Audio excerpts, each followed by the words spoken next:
Bismillahirrahmanirrahim. Assalamualaikum warahmatullahi wabarakatuh. Ibu kepala sekolah dan semua yang membimbing anak-anak dari SD Muhammadiyah Karangkajen. Untuk kedua kalinya saya berkomunikasi dengan beliau-beliau, dengan anak-anak sebelumnya di Sastra Liman tanggal 5 kemarin. Begini teman sekalian, saya mungkin akan mengemukakan apa yang Anda tidak ingat, siapapun di antara Anda ini, termasuk Pak Mustafa.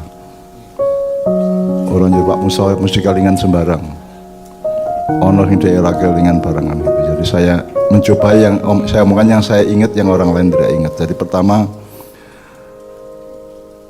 yang sederhana dulu, yang tadi kan ada tepuk tangan di beberapa momentum ya. Jadi Camaiyah ki arep kok sugih apa wae, kuwi mengapresiasi dengan baik. Sama dengan drama Melungsungi 3,5 jam di Padang Bulan Jombang juga diapresiasi sampai tuntas, sampai akhir. Jadi di Maiyah jangan khawatir akan ada sing murah, ada sing ngobrol dhewe ra ono, siji-siji ora ono. Termasuk drama Wali Raja kemarin di mana, di Tugu Pahlawan Surabaya juga sampai akhir acara, bahkan sampai setelah Maian pun mereka masih tetap bertahan dan tetap sangat mengapresiasi.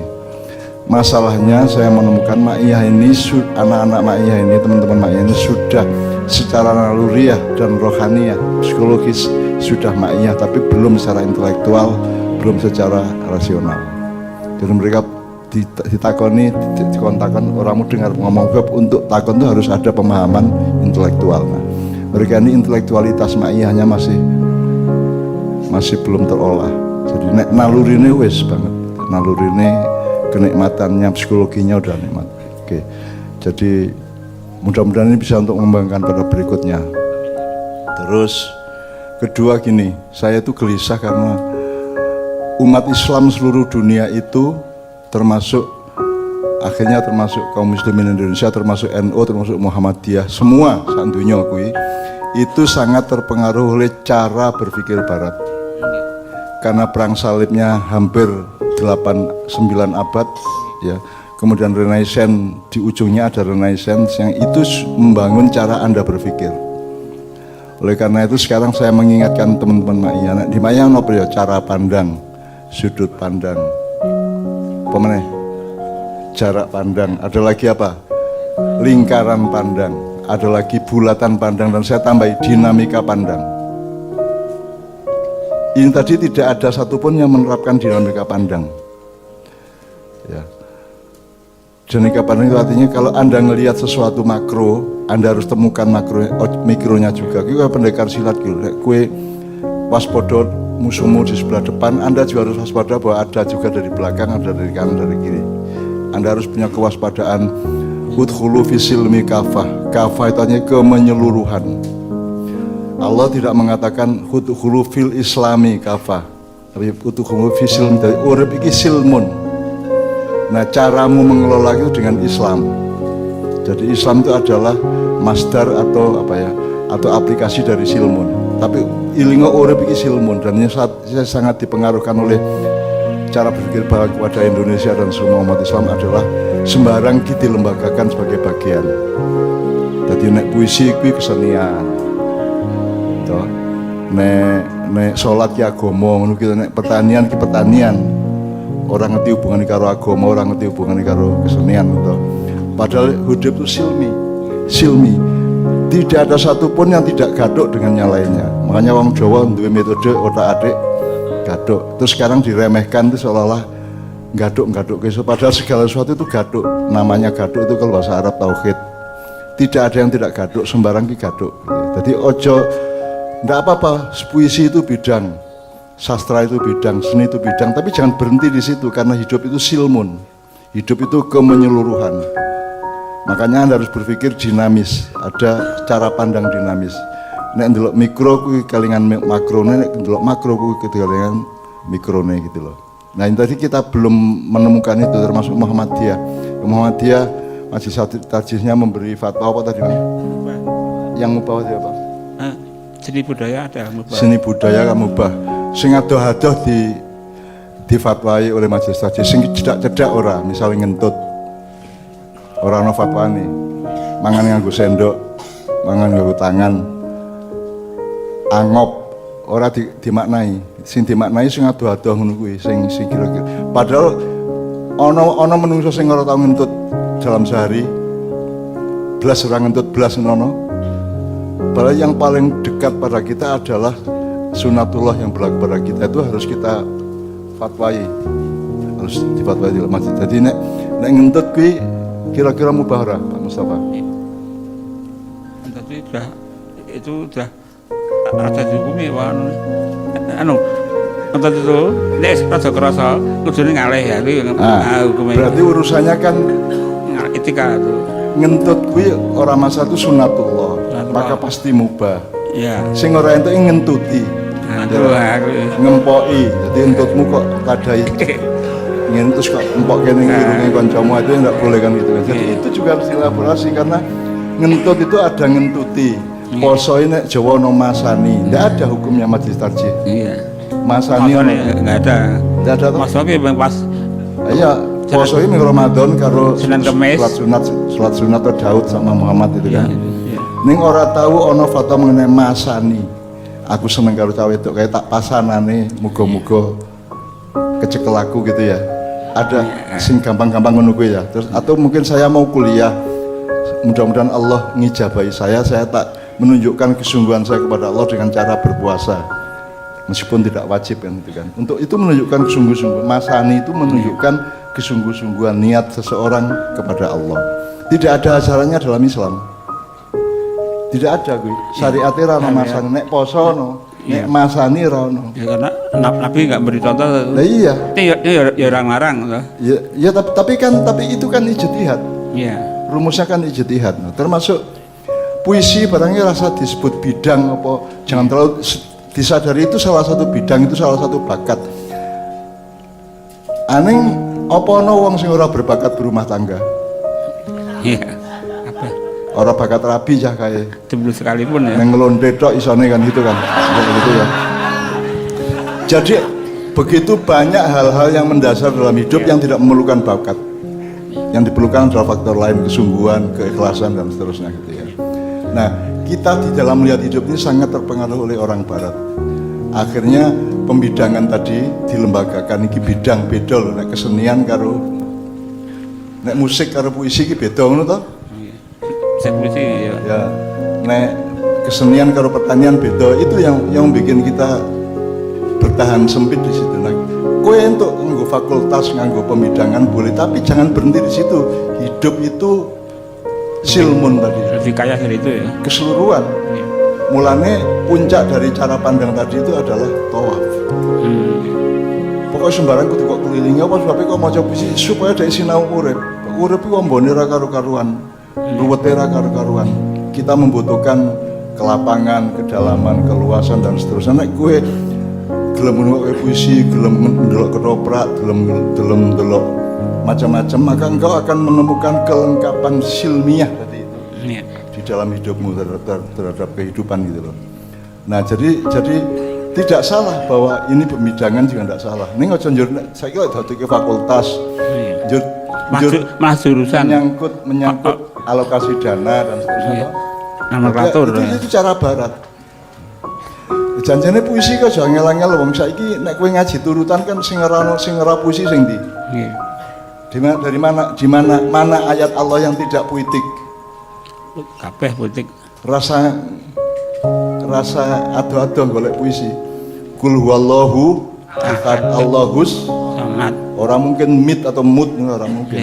Nek kowe senengane mut-mut ngono. Lam yalid walam yulad walam yakul lahu kufuwan ahad. Itu Allah sangat puitis, sangat penyair ya. Dadi kowe nek arep dadi penyair rasa golek kowe berbakat apa ora, tiruan Gusti Allah kan selesai masalah. Saya itu kalau ndelok bakat saya itu pengusaha. Betul. Aku kudune konglomerat. Aku mau tapi karena saya tidak mau menjadi sarjana sebuah bidang. Orang itu harus menjadi sarjana kehidupan. Setiap mahasiswa meskipun dia di fakultas apapun, di universitas manapun, tapi dia seharusnya kurikulumnya itu membangun mendidik anak untuk padanya menjadi sarjana kehidupan secara utuh. Betul ya. Betul enggak? Makanya sarjana universitas harusnya yang ada kan sarjana fakultas. Tidak ada sarjana UAD yang adalah sarjana fakultas opo di UAD gitu kan. Tidak ada sarjana universitas. Kalau sarjana itu harusnya universitas. Sarjana universal, sarjana universalitas gitu ya. Masih analogi, mak fakultas ana jurusan ana produk studi. Iya, enggak apa-apa sebenarnya jurusan juga, Pak. Enggak apa-apa, detailing itu enggak apa-apa. Ya.